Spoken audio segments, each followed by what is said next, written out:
नमस्कार दोस्तों, मैं आपका दोस्त एडवोकेट वीरेंद्र सिंह खुराना उपस्थित हूं आज एक नए निर्णय के साथ। जी हां, 7 जनवरी 2026 के निर्णय को लेकर मैं आज आपके सम्मुख उपस्थित हुआ।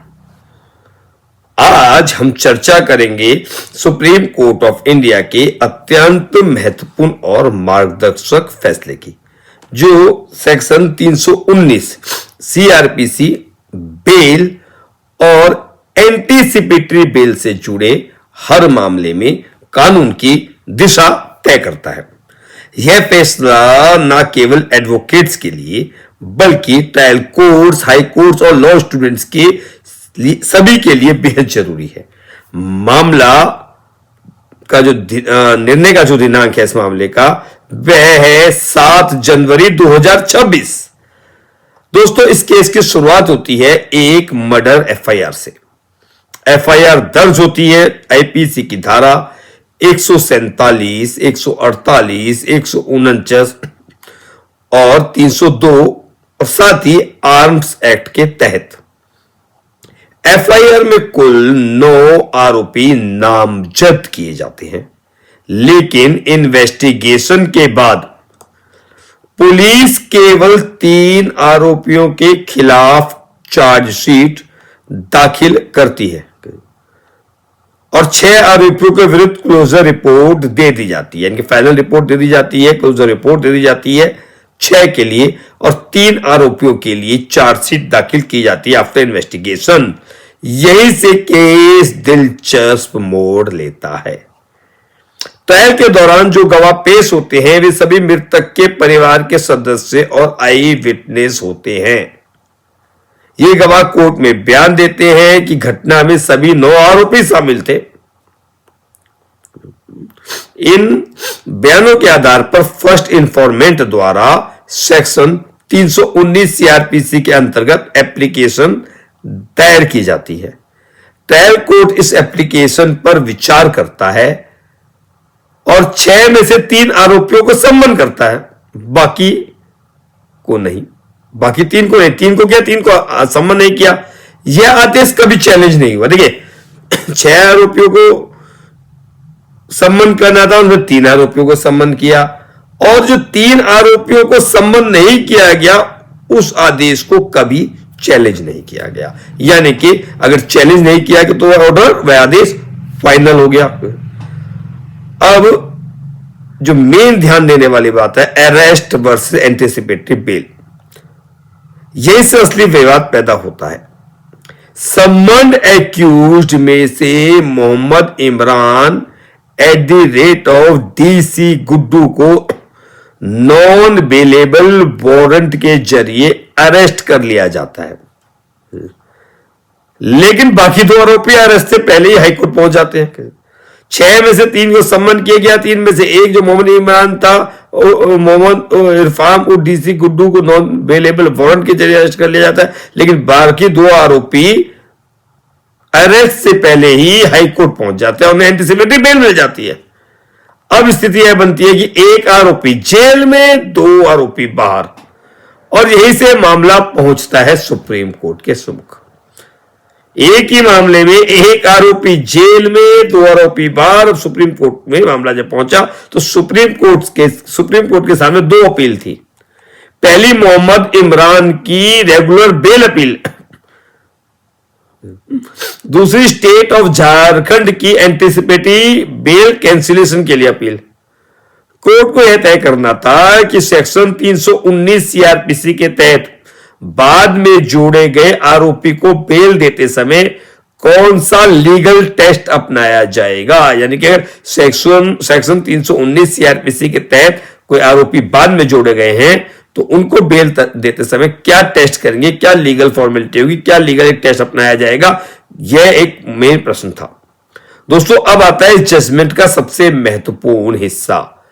सुप्रीम कोर्ट स्पष्ट शब्दों में कहता है कि जब किसी व्यक्ति को 319 सीआरपीसी के तहत आरोपी बनाया जाता है और वह बेल मांगता है तो कोर्ट को केवल मेयर प्रोबेबिलिटी नहीं देखनी चाहिए, कोर्ट को देखना होगा स्ट्रॉन्ग एंड कॉन्विंसिंग एविडेंस क्या स्ट्रॉन्ग एविडेंस है, यानी फ्रेमिंग ऑफ चार्ज से ज्यादा मजबूत लेकिन कन्विक्शन के स्तर तक नहीं। फ्रेमिंग ऑफ चार्ज से मजबूत होना चाहिए, ज्यादा मजबूत होना चाहिए चार्ज फ्रेम करने से उसमें, लेकिन कन्विक्शन के स्तर का नहीं देखना आपने कि इसलिए एविडेंस स्ट्रॉन्ग होगी कन्विक्शन ही होना है। कोर्ट को सिर्फ यह संतुष्टि होनी चाहिए कि आरोपी की संलिप्तता सिर्फ शक के आधार पर नहीं बल्कि मजबूत मौखिक साक्ष्य पर आधारित है। यह देयरसोल्ड साधारण बेल से कहीं अधिक है।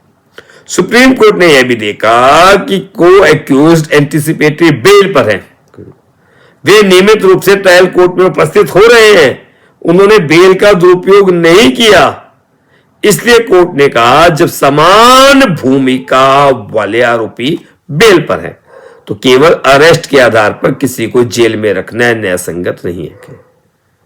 यानी कि सिर्फ एक आपको अरेस्ट के आधार पर जेल में रख रहे हैं, बाकी एक को आप जेल में रखें, दो एंटीसिपेटरी बेल पर आपके हैं। सुप्रीम कोर्ट ने अब आदेश दिया मोहम्मद इमरान उर्फ डीसी गुड्डू को रेगुलर बेल दी जाए। स्टेट की anticipatory bail cancellation appeal dismiss की जाती है। क्यों? क्योंकि जिनको एंटीसिपेटरी बेल मिली वो दोनों नियमित रूप से कोर्ट में आ रहे हैं, बेल का दुरुपयोग नहीं कर रहे हैं। कोर्ट ने यह भी स्पष्ट किया कि ट्रायल कोर्ट इस ऑर्डर से प्रभावित हुए बिना ट्रायल को आगे बढ़ाएगा। दोस्तों, फैसला क्रिमिनल लॉ में एक लैंडमार्क जजमेंट है।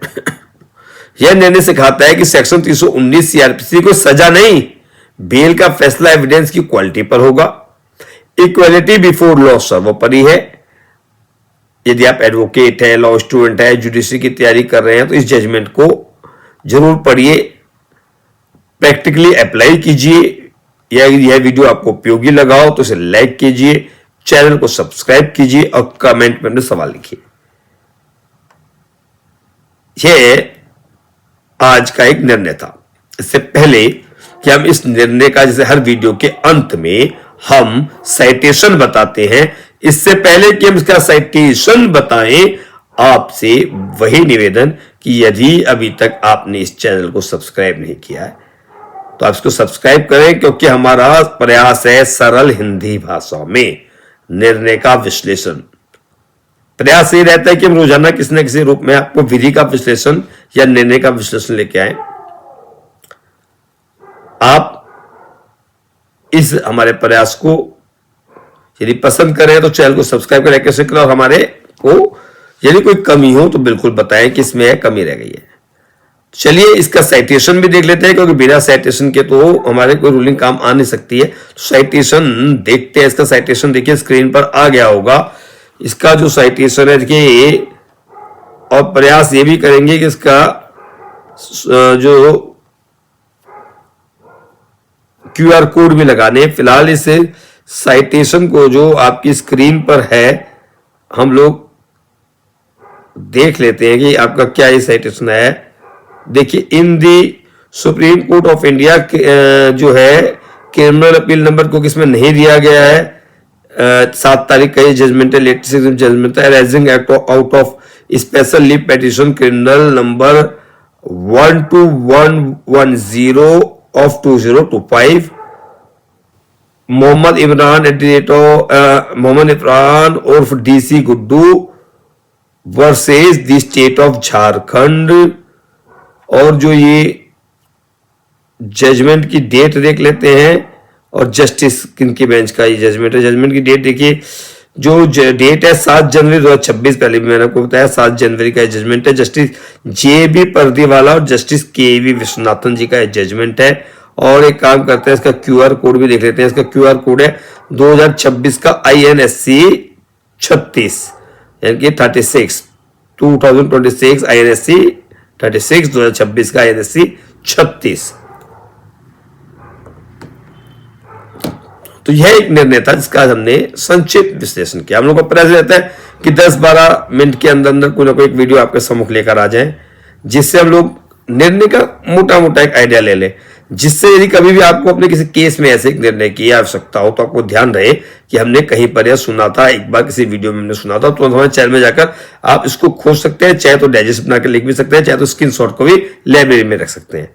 और यदि किसी को फिर भी कोई जजमेंट हमें चाहिए हो हमसे, तो हम प्रयास हमेशा ही रहता है कि आपको उसकी पीडीएफ भी उपलब्ध करा दें। आज के लिए इतना ही। आज अपने इस दोस्त वीरेंद्र सिंह खुराना को आप विदा दीजिए। कल आपका दोस्त वीरेंद्र सिंह खुराना पुनः आपके सम्मुख उपस्थित होगा। तब तक के लिए सभी को नमस्कार, नमस्कार, नमस्कार।